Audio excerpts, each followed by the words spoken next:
Exode chapitre 14, verset 15 et 16. Comme je l'ai dit, nous faisons cette petite parenthèse. Selon le besoin qu'il y a dans l'église. Et nous reviendrons par après à ce qui est notre enseignement. L'Éternel dit à Moïse, pourquoi s'écrit par nos enfants d'Israël et qu'ils marchent.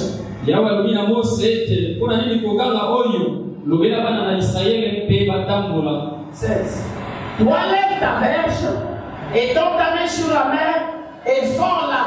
Et les enfants d'Israël entreront au milieu de la mer à sec.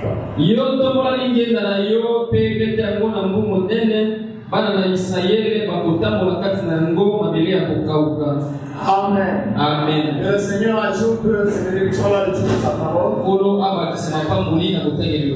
Nous allons aborder un petit sujet. Comme je le disais tantôt. Et avant que nous revenions à notre enseignement, j'aimerais parler sur un petit sujet ce soir. Et au possible dimanche. Pourquoi crier parle? Pourquoi crier parle? Dans la lecture que nous venons de faire, avant que je dise de Branham, il y avait un peuple appelé des Dieu, nous en avons parlé beaucoup de fois. Un peuple qui appartenait à Abraham. Il était son père et son patriarche. Et le Seigneur avait promis que sa postérité serait en captivité pendant 400 ans. Et qu'il serait dans l'oppression. Seront persécutés. Mais 400 ans après, le Seigneur avait promis qu'il descendrait par son bras puissant. Et qu'il délivrerait son peuple. Ils étaient dans l'esclavage. Ce peuple était dans l'esclavage. Ce peuple était torturé. Ce peuple était maculé. Ce peuple était fouetté. Ce peuple pensait mourir dans l'esclavage. Mais il y avait une promesse. Ce n'était pas la promesse d'un homme. C'était la promesse de Dieu. Et les tirer de la situation où ils étaient. Et cette promesse indiquait que cette situation ne serait pas éternelle. Cette souffrance n'allait pas être éternelle. Elle pouvait bien prendre le temps. Mais elle allait prendre fin un jour. Si nous prenons vraiment dans le message, pourquoi crier parle? C'est lui prêcher le 4 octobre 59.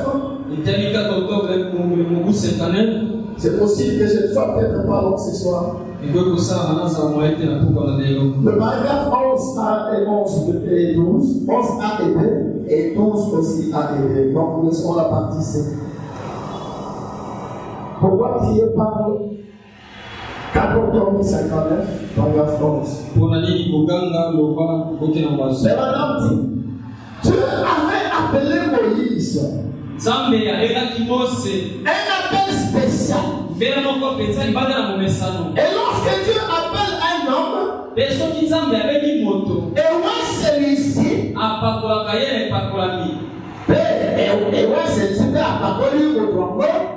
pour une certaine tâche, il s'attend à ce que cet homme l'accomplisse à la lettre. Est-ce qu'on peut dire amen? Est-ce qu'on peut dire amen? Et lorsque Dieu appelle un homme, et ouais celui-ci, pour une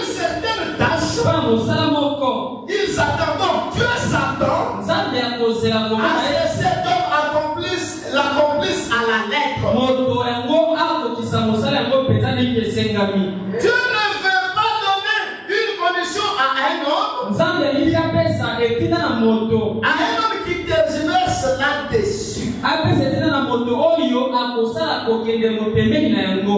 Dis d'abord amen. Moto moko akotepa tepa. Zamba peso molotomo. Zamba peso mosala kosala. Mais na esika ya osala ngo yo bali kotepa tepa. Obali kofukuluka. Tu ne veux pas donner une commission à un homme. Un homme qui tergiverse là-dessus. Il veut que ce dernier aille droit de l'enfant. Et exécute très exactement la commission qu'il a reçue. Ne regardez ni à droite, ni à gauche. Avancez tout simplement. Est-ce qu'on peut dire amen? Quand Dieu nous appelle, quand Dieu nous conditionne, Dieu ne veut pas que nous tergiversons. Dieu ne veut pas que nous écoutions celui-ci ou celui-là. Dieu ne veut pas que nous regardions aux circonstances qui nous entourent. Dieu ne veut pas que nous regardions aux choses qui nous arrivent. Il ne veut pas de tergiversation possible à quelqu'un qui a appelé, qui a commissionné. Il ne veut pas qu'il puisse aller ni à gauche ni à droite. Mais qu'il regarde et qu'il avance simplement dans la voie que Dieu l'a placée. Les enfants d'Israël étaient dans l'esclavage depuis 400 ans. Mais Dieu avait promis qu'il les visiterait. Et Dieu tient chaque promesse qu'il fait. Il ne peut mentir. Il est Dieu. Parce qu'on peut dire Dieu tient chaque promesse qu'il fait. Il ne peut mentir. Il est Dieu. Il nous avait promis. Je ne vous délaisserai pas. Je ne vous abandonnerai pas.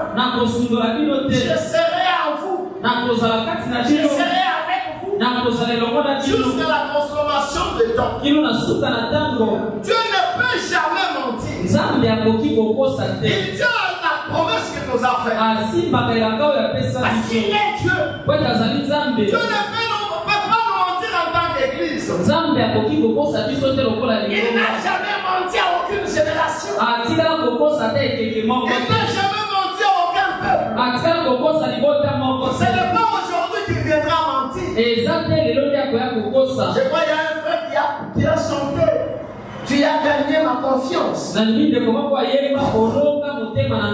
Dieu n'a jamais menti? Il n'est pas juste là pour mentir. Maintenant, Moïse étant appelé dans ses buts, mais il était un homme. Dieu l'a formé pendant 80 ans avant qu'il puisse l'utiliser. 40 ans au palais et 40 ans au désert. Dieu peut former un homme. Dieu peut former un homme. Le prendre pendant 100 ans pour un travail de 30 minutes. Comprenez Dieu. Comprenez Dieu. Dieu lui regarde à l'utilité de sa mission. La mission peut être de 30 minutes. Mais Dieu prend soin de former ces hommes. Ne soyez pas distraits. Dieu prend soin de former ces enfants. Et il prend tout son temps pour la formation. Il va prendre ça Pour former un homme qui ne va utiliser que pendant 30 minutes. L'essentiel pour Dieu, c'est que la mission soit accomplie. C'est que la mission soit réalisée. Mais les temps de formation, ça fait prendre autant de temps que en vue d'obtenir les résultats. Amen. Amen. Tu peux former un homme. Le prendre pendant 100 ans. Pour un travail de 30 minutes. Vraiment, Dieu sait comment former. Dans un homme appelé de Dieu, qui peut former mieux un homme que Dieu lui-même.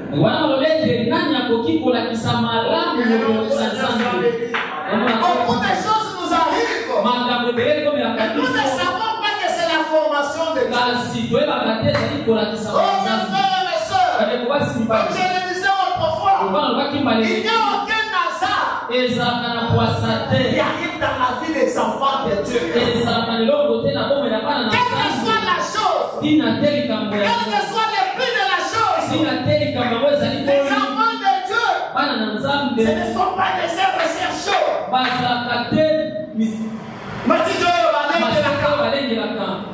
Non, les enfants de Dieu, ce sont des citoyens qui reçoivent une rigide formation. Est-ce que vous me saisissez? Certains parlent valet, certains parlent saut, certains parlent feu, mais tous parlent sang. Nous avons passé dans la formation. Mais bien mes frères, allez demander ceux qui ont fait la formation militaire. C'est difficile, c'est rude, il pleure même. Tout le temps les exercices. Tantôt vous montez sur la montagne, tantôt vous entrez dans la roue, tantôt vous traversez dans les rivières, tantôt vous faites tout ça. On vous donne pas le temps pour manger. Et la nourriture est très chaude. Et toi tu es en train de te disperser. Et puis on nous dit que c'est la reine de manger. C'est le temps de l'entraînement. Si tu avais peur de manger la nourriture chaude, tu repars avec la faim. Tu commences à pleurer. Tu as envie de rentrer, mais il n'y a plus moyen de rentrer. C'est comme cela, mes frères. Nous sommes déjà recrutés pour Jésus-Christ. Nous devons élever les standards. Et Jésus est vivant. Et l'homme est dans le corps. Oh, mes frères et mes sœurs, je ne veux pas laisser chrétiens de ces croyants faibles. Moindre preuve, c'est par terre. Moindre preuve, pas l'église. Moindre preuve, non. Ce n'est pas ça les gens de son église. Ce n'est pas ça les gens de croyants dont Jésus a besoin. Jésus a besoin de croyants qui supportent la formation. Est-ce que nous saisissons? Et je vais être ces soldats-là. Je ne sais pas si toi aussi tu veux l'être. Je vais être un soldat aguerri. Oh, amen. Tu peux former un homme. Et prendre pendant 100 ans. Pour un travail de 30 minutes. Tu sais comment former. Ce que les écoles avaient inculqué à Moïse. Pendant 40 ans, il a fallu 40 ans pour le faire sortir. Mais une fois devant l'onction, une fois devant le moussoir, il en savait plus sur Dieu que ce qu'il avait appris dans les livres pendant les 80 années de sa vie.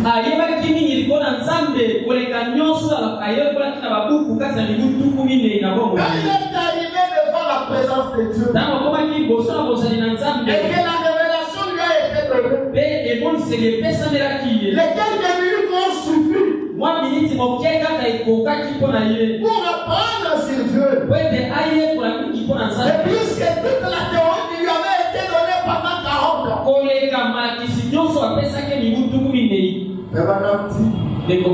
Dieu forme ses hommes. Oui, les rois leur donne une expérience. Il fait passer par une formation rigoureuse, par les sables de souffrance ardentes. Vous êtes avec moi? Vous êtes avec moi? Par les sables de souffrance ardentes, des épreuves, des tests. Est-ce que vous êtes avec moi? J'ai une place.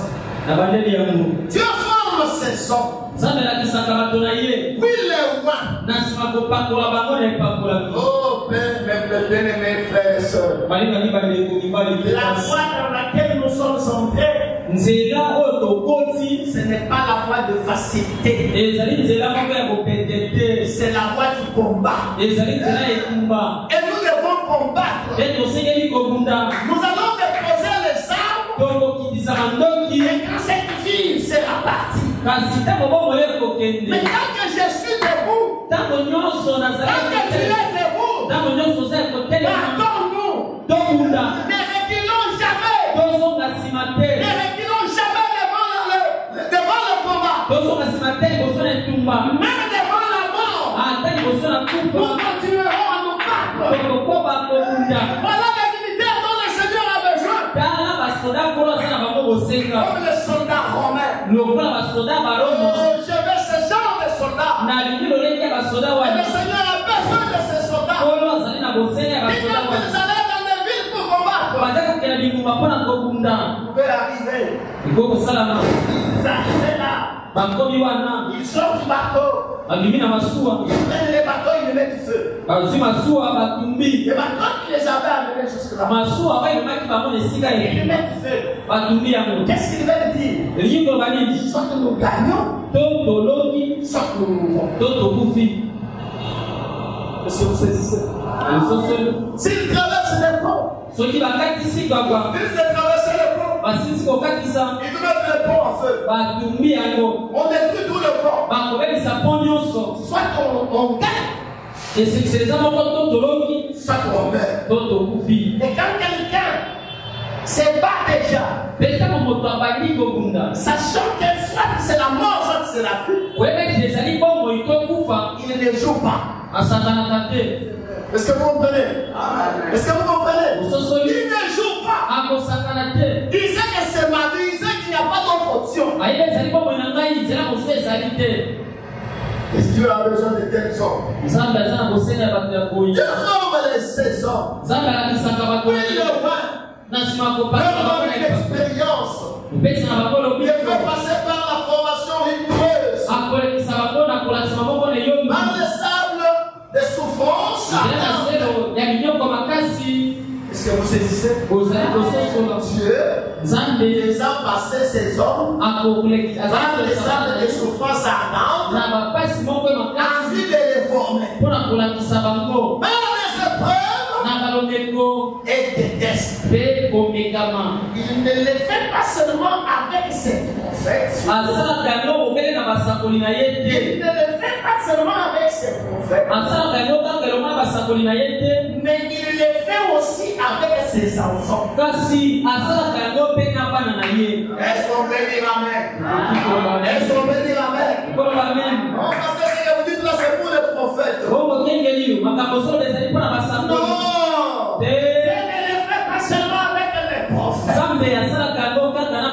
C'est une dure formation. Cette situation dans laquelle tu traverses, c'est une formation. Et ce que je suis venu te dire, c'est que tu dois garder la bonne position dans le combat. Reste un soldat aguerri. Cette situation ne nous emportera pas. Mais nous aurons la victoire sur cela. Nous aurons la victoire sur le diable. Nous aurons la victoire sur l'enfer. Nous aurons la victoire sur les démons. Pourquoi? Parce que la victoire est à nous. Parce qu'il nous a dit, que c'est déjà vaincu. Nous aussi nous allons vaincre. Seigneur soit béni. Il ne l'entend pas seulement avec ses prophètes. Mais il le fait aussi avec ses enfants. Chaque fils qui vient à Dieu doit être châtié et éprouvé. Chaque fils qui vient à Dieu reçoit la chicotte. Dieu ne gâte pas ses enfants. Avec sa cabane. Dieu chicote les enfants. Dieu les teste. Il les éprouve. Il les forme. Pour qu'ils soient des véritables croyants. Chaque fils qui vient à Dieu doit être châtié et éprouvé, testé au moyen de sa parole. Châtié, éprouvé et testé au moyen de la parole. Chaque fils qui vient à Dieu. Ainsi, mes bien-aimés frères, quelle que soit la situation dans laquelle nous traversons, le chrétien ne devait pas baisser les bras. Ce ne sont pas les circonstances. Ce ne sont pas les choses qui nous arrivent. Nous devons nous séparer de notre Dieu. Nous devons nous séparer de l'église. Moi, je ne parle pas à l'église. Parce que frère, Dieu m'a fait ceci. Je ne parle pas à l'église. Parce que Dieu m'a fait cela. Je ne parle pas à l'église. Parce que le pasteur m'a fait ceci. Non, frères et sœurs, nous sommes attachés à Dieu par une corde d'amour. Maintenant, je vais lire quelques paragraphes, 3 paragraphes dans ce message que nous allons finir.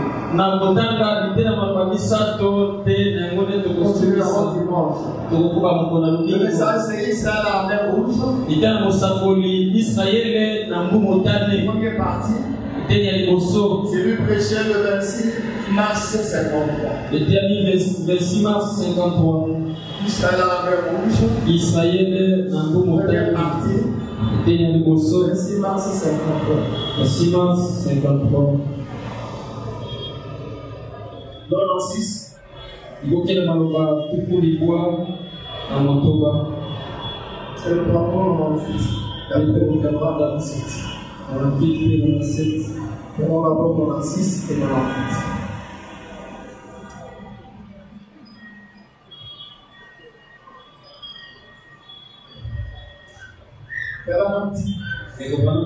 J'en arrive à un point bref maintenant. J'en arrive à un point bref maintenant. J'ai juste un peu de temps. Alors nous commençons au chapitre 2. La préparation de la délivrance. La naissance de Moïse. Le peuple commençait à s'apprêter. Les chefs de Corée frappaient les Israélites. Les chefs de Corée frappaient les Israélites.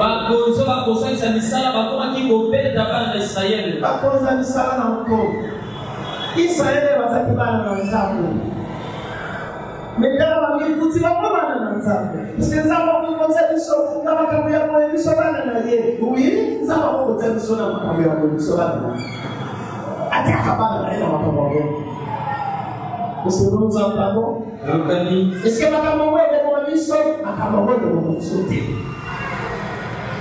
le Seigneur va prendre soin. Vous savez, mes bien-aimés, le Seigneur aime nous voir nous faire confiance. Je ne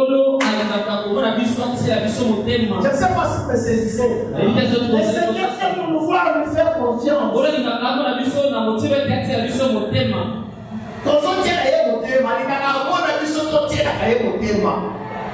Et il s'attend à ça. Quelles que soient les circonstances, quels que soient les problèmes, quels que soient les cas où nous nous trouvons. Oh, mes bien-aimés, même si nous arrivons de nous décourager, mais dans notre découragement, levons la tête et faisons confiance au Seigneur. C'est pourquoi dans la parole, nous ne sommes pas appelés de rester par terre. Quelles que soient les choses qui nous arrivent, quelles que soient les déceptions, nous sommes appelés à croire, à nous relever et à marcher de nouveau. Et à savoir une chose, que si le Seigneur est pour nous, personne ne sera contre nous. Il mérite notre confiance.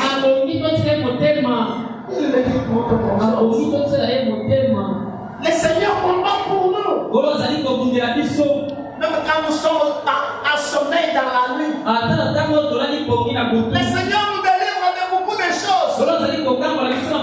Et nous n'arrivons même pas à voir de nos yeux. Le Seigneur nous délivre de beaucoup de plans de l'ennemi. Et de toutes ces choses, les chefs de Corée frappaient des Israélites. Chacun a sa place. Chacun a sa fonction. Il y a aussi les chefs de prophètes. Il y a aussi les enfants de Dieu. Les enfants étaient mis à mort. Les entraînages de la roue prophétique de Dieu avaient tourné parfaitement.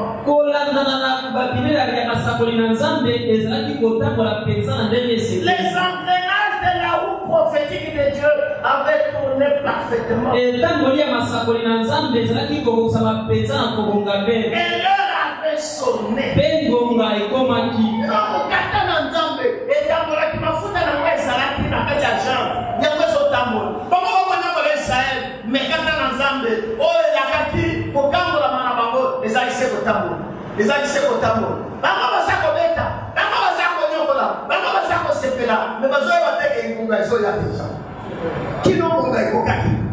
Dieu avait tourné parfaitement. Et l'heure avait sonné.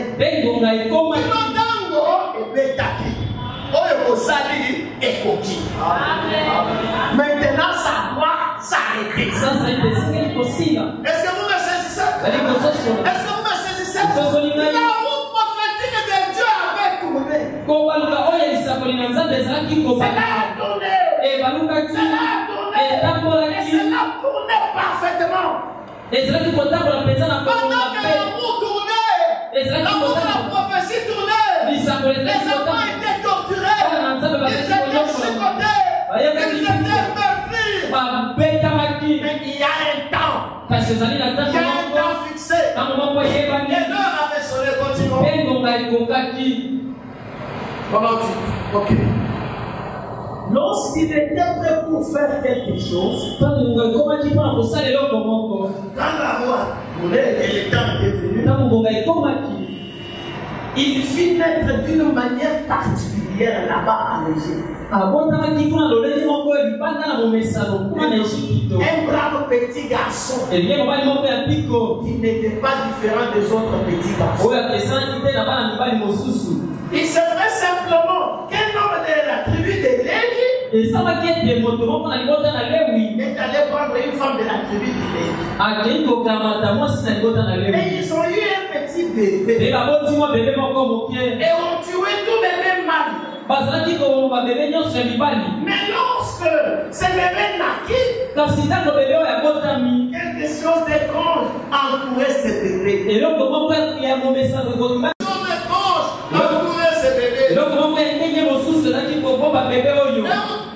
Mais lorsque je vais prendre ça ici, quelque chose arriva. C'est bien ça. Quelque chose arriva. Le destin La prédestination. Moïse n'y avait rien à voir. Les destins. La prédestination. Moïse n'avait rien à voir. Il était Moïse. Il ne craignait pas des hommes du roi.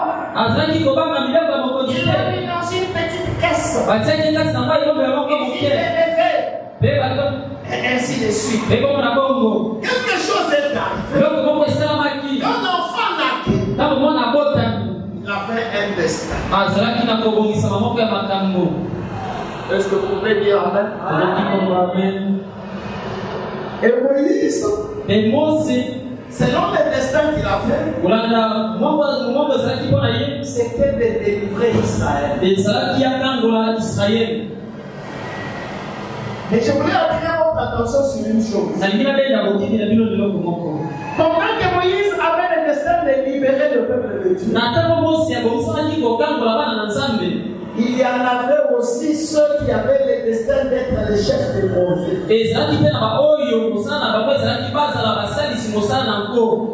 Est-ce que vous me saisissez? Est-ce que vous me saisissez? À chacun son destin. À chacun son travail. Est-ce que vous me saisissez? À chacun son destin. À chacun son travail. Moïse avait un destin. Et la roue de Dieu prophétique tournait. Jusqu'à arriver à l'accomplissement. À la naissance d'un enfant. Il est né au mauvais moment. Qui est né au mauvais moment. Les gens ont tué le fils. Le fils qui naissait. On les tuait. Et cet enfant a un destin particulier. Un pour être libérateur. Mais regardez ce que Dieu est capable de faire. Quand les dents de la roue prophétique sonnent, Dieu peut faire. Que vous soyez pris en charge dans la maison du chef de l'ennemi.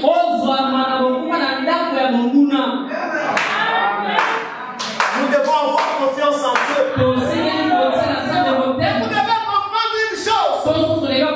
Aucune chose ne peut nous arriver si le Seigneur ne l'a pas décidé. Chaque chrétien devait comprendre cela. Chaque chrétien devait croire cela. Le diable n'est jamais plus puissant pour nous faire quoi que ce soit. S'il arrive à nous atteindre, c'est que le Seigneur l'a voulu. Et si le Seigneur l'a voulu, il l'a voulu pour une raison. Il l'a voulu pour une cause. C'est quand la roue prophétique arrive à son temps, même votre ennemi peut vous nourrir. Comment imaginer que ce Pharaon, il a donné l'ordre pour tous les petits enfants hébreux, au lieu de ramasser ces petits autres hébreux,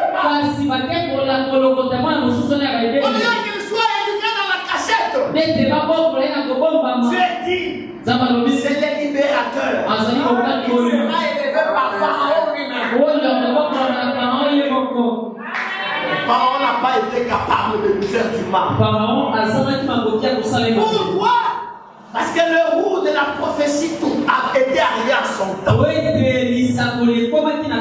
Pourquoi? Parce que cet enfant qui venait de naître était à un destin particulier. Il avait un destin qui était déjà sur lui. Et personne ne pouvait lui faire obstacle. Oh, que le nom du Seigneur soit béni. Il y avait aussi les destins de chef de corvée. Il y avait le destin de torturer les enfants. C'est ce que je disais, frère. À chacun son destin. Amen. Et vous ne pouvez pas empêcher quelqu'un d'accomplir sa mission. Vous comprenez? D'accomplir son destin. Oh, bien-aimés frères et sœurs, nous devons aussi laisser les autres accomplir ce qu'ils ont à faire. Prenons Matthieu 26. Voyons la réaction du Seigneur. Comment lui il a réagi?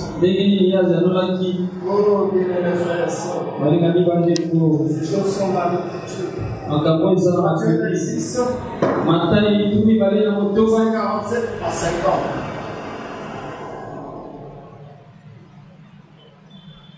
Matthieu 26, 47 à 50.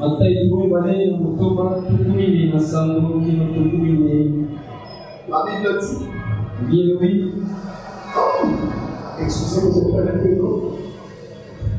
Et on va lire la Bible.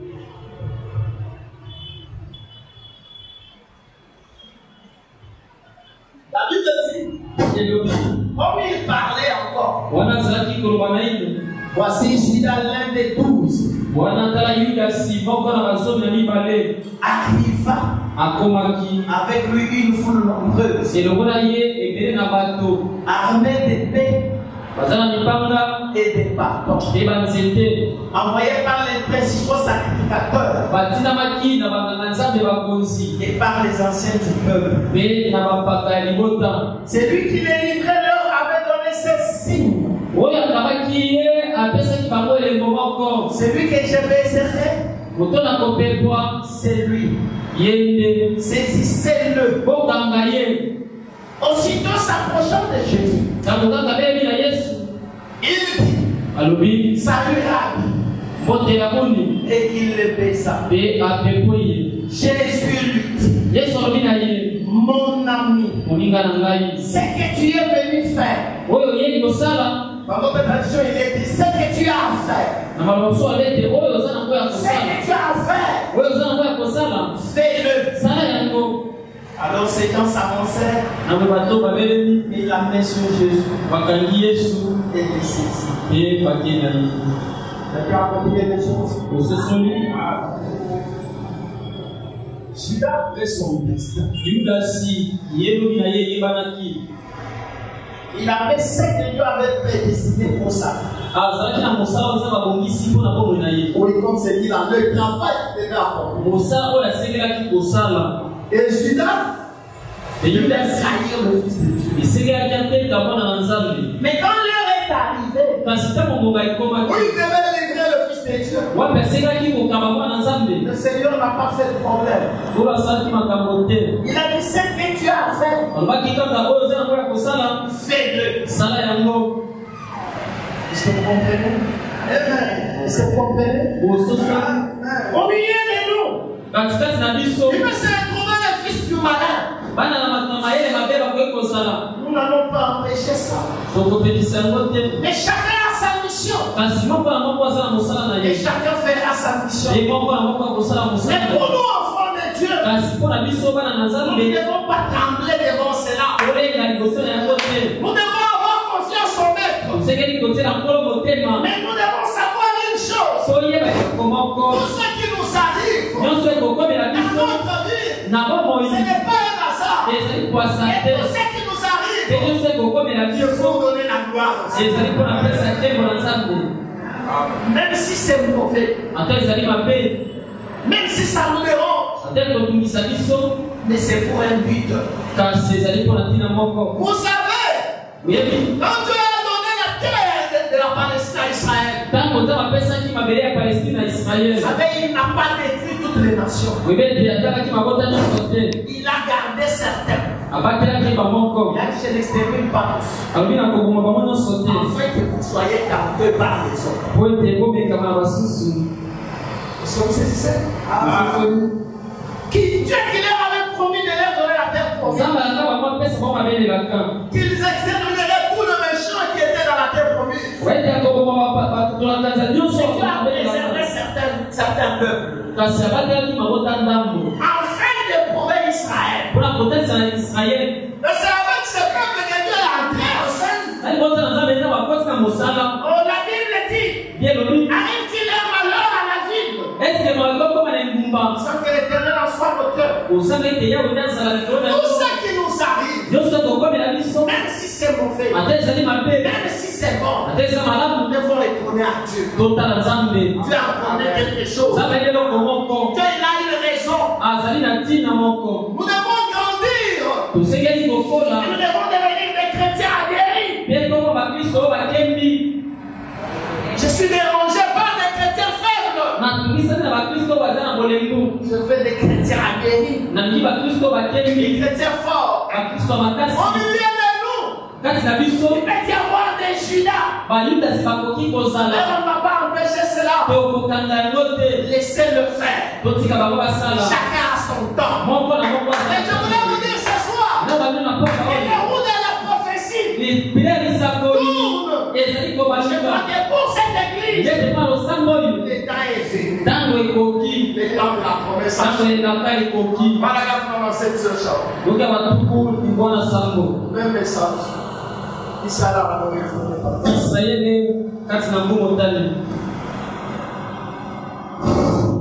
Écoutez, je voudrais que vous saisissiez ceci. C'est avec ce madame. Écoutez, je voudrais que vous saisissiez ceci. Je crois que les roues ont de nouveau tourné. Je crois que nous en sommes là. C'est la raison pour laquelle je pense que les choses vont de la façon dont elles vont maintenant. La vieille horloge prophétique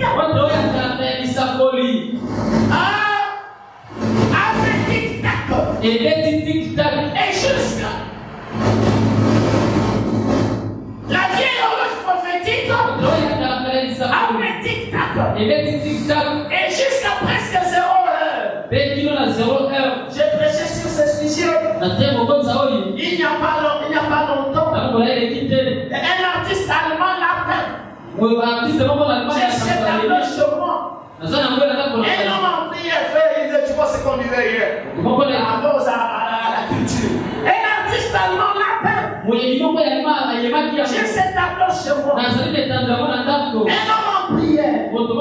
La Bible ouverte. Une petite chandelle de graisse qui brûle. Et une horloge indiquant minuit moins 5. Sur une peinture à l'huile.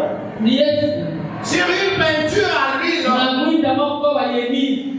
La préparation. Le fait de se préparer. Dieu s'apprêtant à faire quelque chose. Maintenant, c'est cela. Je crois que Dieu est en train de se préparer à faire quelque chose. Je te crois de tout mon cœur. Sans l'homme en aucun doute. Pendant que je vous parle, Dieu est en train de préparer à faire quelque chose. Pour cette église, quelque chose de plus grand, quelque chose de plus glorieux. Retenez cette date. Écrivez cela dans vos mains. Quand vous voyez le diable se déchirer, quand vous voyez le diable se déchirer, quand vous voyez le diable s'agiter, oh, c'est comme cela est dit. Avant la venue du soleil, il y a toujours des épaisses ténèbres. Quand vous voyez la difficulté à devenir de plus en plus, c'est là la preuve. Et le soleil est sur le point de se lever. Et je vous annonce, au nom du Seigneur, quel que soit ce que vous voyez arriver, quel que soit ce que vous verrez arriver, restez des croyants aguerris. Chacun de nous a sa place. Chacun de nous a une mission. Il y aura des Judas. Ils auront leur mission. Mais je veux que moi et toi, nous soyons du côté des fervents croyants. Qui croient Dieu. Quel que soit ce qui arrive, qu'il reste constant. Aima Dieu. Attaché à lui par la corde d'amour. Quel que soit ce que le diable pourra nous faire. Quel que soit ce que le diable pourra nous pointer. Nous allons aimer le Seigneur. Nous allons le croire. Nous allons nous attacher à lui. Nous allons dire à lui par la corde d'amour. Nous serons à notre place à l'église. Nous vivrons la cité comme chrétiens. Et rien ne nous séparera de lui. On a dit rien ne nous séparera de lui. La tristesse, la tribulation. Est-ce que vous comprenez? Même la tribulation ne nous séparera pas de lui. Nous l'aimons. Nous sommes consacrés à lui. Nous les servirons. Il est en train de nous former. Nous acceptons sa formation. Parce que nous avons une mission. Oh mes frères, quand la mission est glorieuse, quand la mission est grande, la formation aussi est vide. Pourquoi cela n'arrive pas au CC? Pourquoi ça n'arrive pas à d'autres? Pourquoi ça nous arrive seulement à nous? Pourquoi les autres ce n'est pas comme ça? Chacun de nous a sa mission. Chacun de nous a sa destinée. Chacun de nous a son destin. Et la formation sera équivalente à la mission. Je me fais comprendre. Beaucoup de gens qui devaient écouter ce message ne sont pas là ce soir. Beaucoup me regardent, ils ne comprennent peut-être pas. Prenez cela dans votre cœur. Même si vous ne le comprenez pas, croyez cela. Cela vous aidera. Je veux que pétition que cela soit mis en ligne, même si possible ce soir. Et que cela soit pour aider et édifier. Pour ce soir, que le Seigneur vous bénisse.